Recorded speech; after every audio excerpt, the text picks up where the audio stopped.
নমস্কাৰ। আমি এই টাইম ছাত্ৰ সন্থাৰ যে পুনৰ্গঠন হোৱাৰ পিছত আজি এইবাৰ আমাৰ মেডাম-মেফিটো ষষ্ঠদশ বৰ্ষ হৈছে।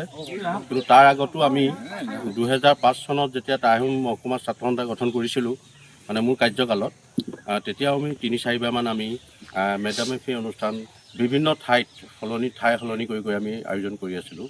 কিন্তু তাৰ পাছতে মাজতে দুবছৰমান আমাৰ গেপ পৰি যোৱাৰ পিছত আমাৰ এই নতুনকৈ টাইম ছাত্ৰ সন্থা গঠন হৈছিলে, নতুন কমিটি, আৰু সেই কমিটিখনে লেঠাৰি একেৰাহে সেই ষষ্ঠদশ বৰ্ষ এইবাৰ আমি অনুষ্ঠান কৰিছোঁ। আৰু ইতিমধ্যে আমাৰ আপোনাৰ উপৰোক্তজনে কৈ গৈছেই যে আমাৰ এই অনুষ্ঠানটি গীত মাতেৰে লগতে আমাৰ পূৰ্বপুৰুষসকলৰ যি তৰ্পণ, সেই কাৰ্যসূচী সদায় চলি থাকে আৰু চলি থাকিব।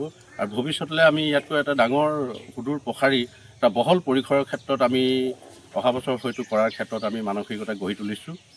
গতিকে এইবাৰ আমি অনুষ্টুপীয়া হিচাপে